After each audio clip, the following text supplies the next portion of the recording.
Well, the most important reading we have at the vigil is Exodus 14, going through the Red Sea and being saved.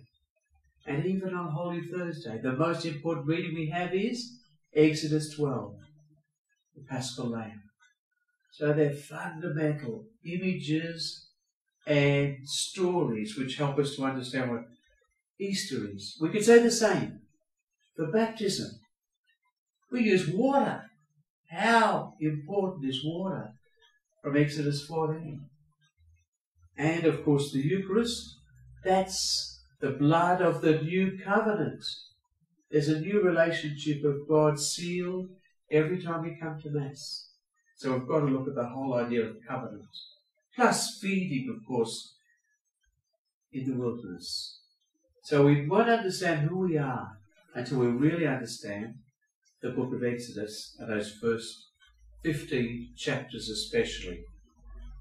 So it's the paradigm, we say. It's the paradigm for how God acts with his people. We cry out in our need, God sees, and God intervenes on our behalf. God will do the same for us today. That's how God acts. And if we look at 2, I've just disappeared there.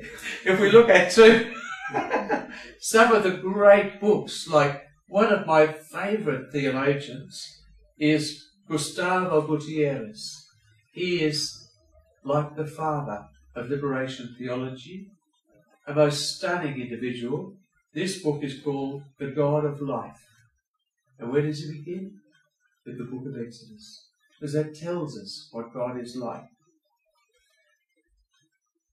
So he quotes the book of Exodus, chapter 3, and says, true worship is given to God only in a setting of freedom, of liberation. And liberation reaches its full form in prayer before God at Sinai, before the God of life. This connection of freedom and true worship is the nerve center of every experience of faith.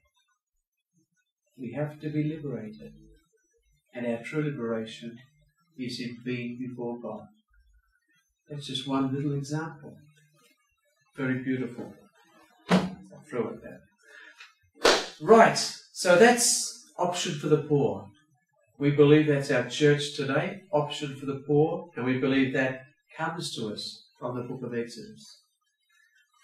Now we'll move into the second part of our time together, and that is, we're going to look at chapter 1, which sets the scene of the book of Exodus, really. Now, just a few thoughts first on the opening verses. I'll read them. These are the names of the sons of Israel who went with Jacob to Egypt, each with his family: Reuben, Simeon, Levi, and Judah, Issachar, Zebulun, and Benjamin, Dan and Naphtali, Gad and Asher. In all, the descendants of Jacob numbered 70 persons. Joseph was in Egypt already. Then Joseph died, and his brothers, and all that generation. But the sons of Israel were fruitful and grew in numbers greatly, and they filled the land. There are two uses of the sons of Israel in that, which is significant. In the first usage, they're just the 12 sons of Jacob, of Israel, and they're named. They're named. Even Joseph is named. He was there already.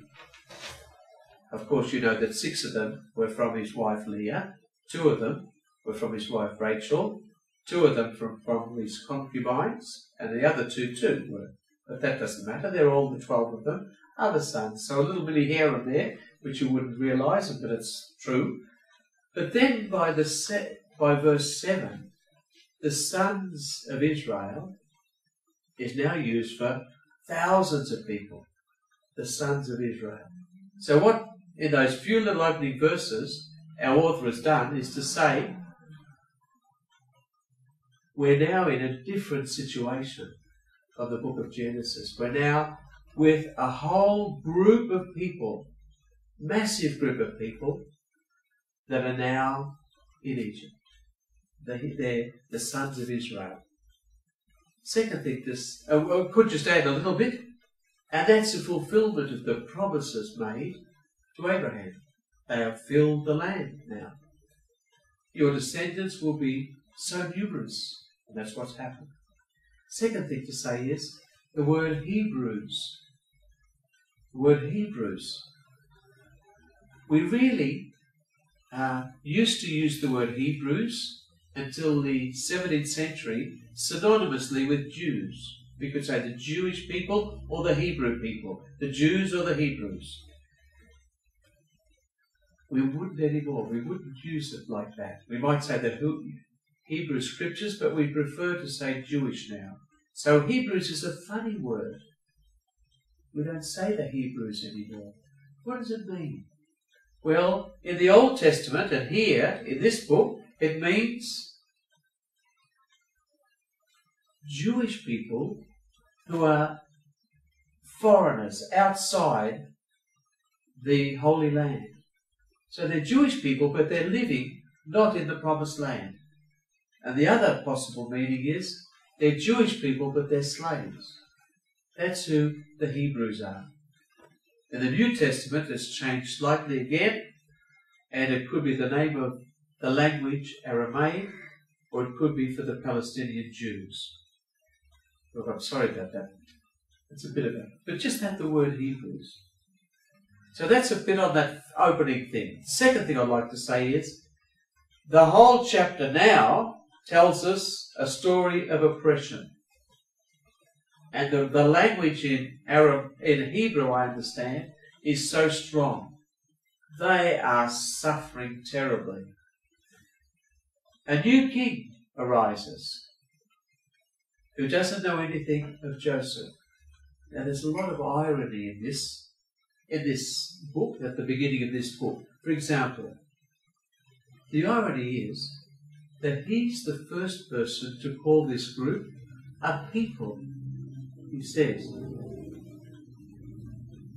these people, the sons of Israel, have become so numerous. They're a people now. His highlighting of how numerous they are fulfills the prophecy of Abraham.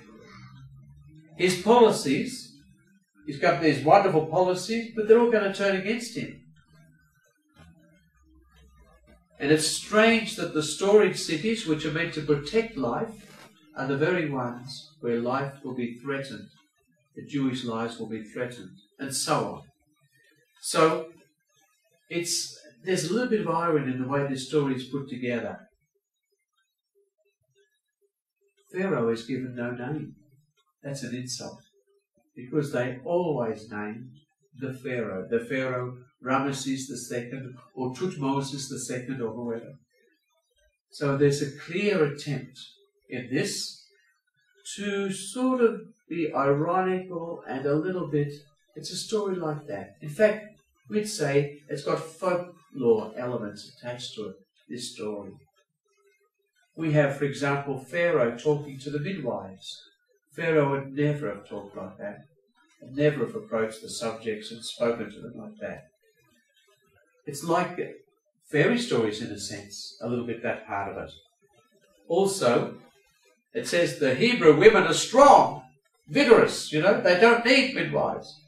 Well, that's just a nice little way of saying our women are better than their, So there's a little bit of all that attached to this. So, but it is the story fundamentally of oppression. So that's just a little bit. We've set the scene now for the liberation. So we'll move now to the third thing I would like to talk a little bit about. And that is the early life of Moses. This is a new story attached to this setting of the scene. And again, it's a brilliant parody, really. But first I should say this.